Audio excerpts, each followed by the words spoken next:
Hello friend, how are you? Welcome to Tripan Study Center. Today we are going to do the chapter of social science and highlighting each and every point of it. Let's see what is our topic today. Post Gupta age. Their post Gupta age here of 550 AD to 750 AD. The period between to the downfall of the Gupta Empire and the rise of Maharaj Harshvardhana. Harshvardhana or Taneswara is considered to be period of confidence and the degradation here. During this time, India was broken into the several small independent state on this period time. Besides the Huna power, there were four other kingdoms in northern India, and these were later Gupta of Magad, the Hiramahu, Kharis and Kanuj, and the Pushpavati of the Thaneswar and the Mitrakash of the Vallabhi, Gujarat. Among the important southern India then settlers were Chalukyas as the Badmani and their Pallavas as a Kochi. And Pallavanis is 2 is 609 to 64 AD.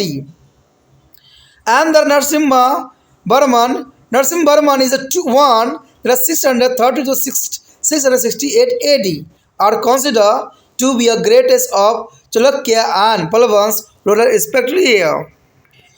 It was the Harshvardhana who is again made an attempt to rise on empire. He was according to the heir Sakal Toparthanatha because he had established there is a hall practically over to the wall of North India. And during this time is a political unity of India was to be some extent is restored. Harsha is a patronized and the Banbhatta. The Banabhatta, their author of is a Kadambari and the Harsh Charitra. Sun Stan, there is a Chinese scholar travel between India during to the Harshana as a resign. Sanka, there is a king of Bengal, was a complementary of Harsha. That is important.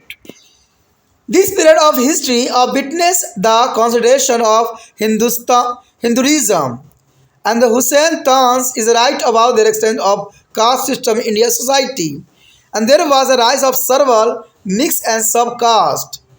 Hussain Tans is also mentioned in their extent of untouchable and the outcast. The position of the women had also declined considerably during this period.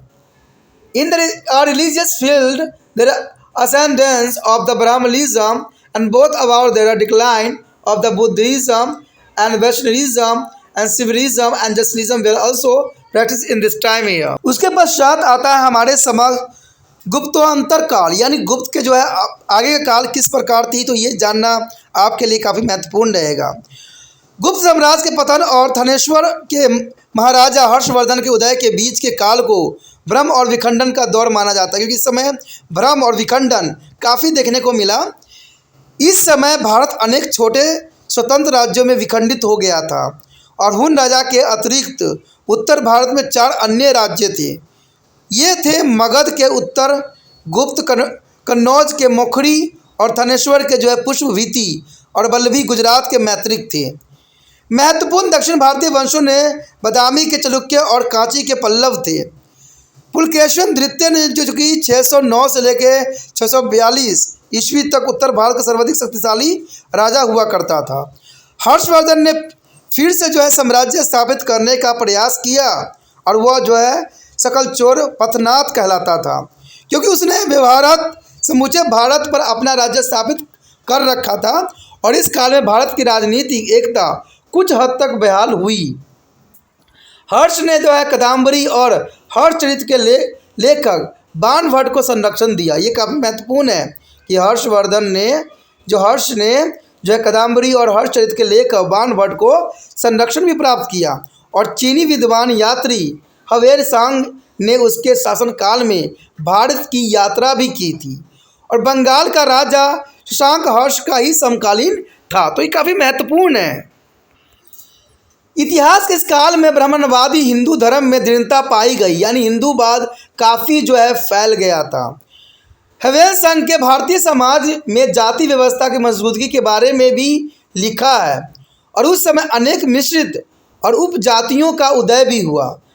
हवेन संघ ने जो है अछूतों और जातियों को निष्कासित लोगों को भी चर्चा करता है और इस काल में समाज में महिलाओं की हैसियत और रुतबे में भी खासी गिरावट देखने को मिला और धार्मिक क्षेत्र में ब्राह्मणवाद के उभार से जो है बौद्ध धर्म का पतन हो गया।